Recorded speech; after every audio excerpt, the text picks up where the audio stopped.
you. So without playing to the standard, how big would that be? I mean, it's big, but big tonight when you don't have Devin and DeAndre and Jay out. I mean, we always want to put the same product on the floor.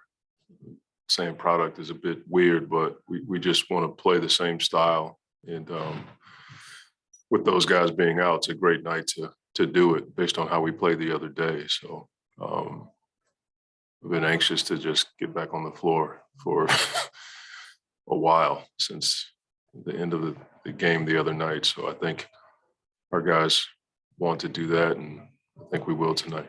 Well, how did you feel like yesterday's practice went? Was it a spirited one? Was it a? It was a good practice. Wasn't anything different than any other practice we have after we lose a game. I wanted to ask you about Chris, and we know all the things that he hasn't done, but he was appointed on the list of Biden's advisory board for HBCUs. To me, that's like when the president is calling on you to, that's a different level. Maybe you can speak to that a little bit. I really can't, because I have no idea what that's like. You know what I mean?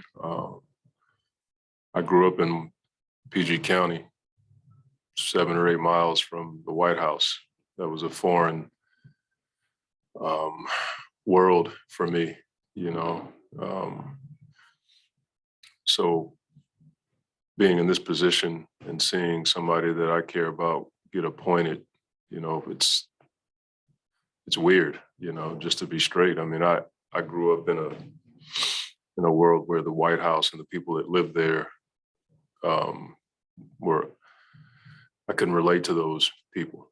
As you get older, you realize with the platforms we have, you have an option to just make money and go home, or you can have an impact. And guys like Chris have had an impact, and it forced guys like me to look at my platform differently.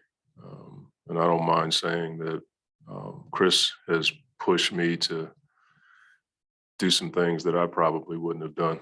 You know, I probably wouldn't have been a part of selling hats to raise money for cancer research. The guys on our team do so much in the community. I felt like I wasn't doing anything. So I'm happy for him. And it's just another thing that will allow for Chris to inspire other people to get outside themselves to help others.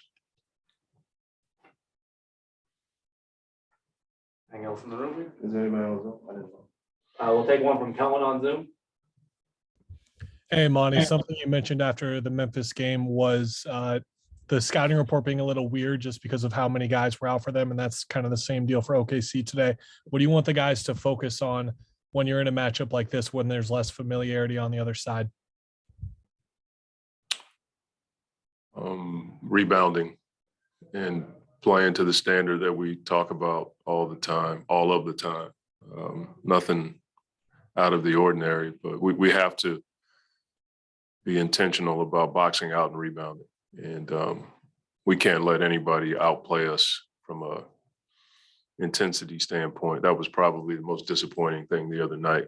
I just go back to the Miami game at home and that game in Memphis were 2 games where I felt like we got outworked. So a competitive edge and rebounding is something that I'm focused on tonight. And those are the standards we've set in Phoenix, that every time we step on the floor, we know we can do that, along with sharing the ball. I just had one to follow. When you're having talks with the assistants, you told us before that you had to trust staff more as you grew into being a coach. So when you're having those conversations with the assistant coaches, how much of it is them saying, "Hey, coach, we're with you on this," or how did those conversations go? I guess is what I'm getting at. When you're coming off the game the other night like that. Well, I'm not quite sure. I guess what I mean is, like, when you're having the conversation with your assistant coaches, is it everybody always on the same wavelength? Because you said like, Nah. Okay. I don't want guys on the staff that think the way I do. I mean, I think you have to have different personalities, different people, different ways of thinking basketball, so that you can, put all that stuff together to maybe come up with something unique. I was taught a long time ago, if two of us are alike, one of us isn't necessary. And there are differences of opinion at times, and I take all that information in, and I have to make a decision. But we promote different ways of thinking and confrontation at times, not in a bad way, but so we can get to an effective answer. Thank you. Thank you. Thank you, Coach.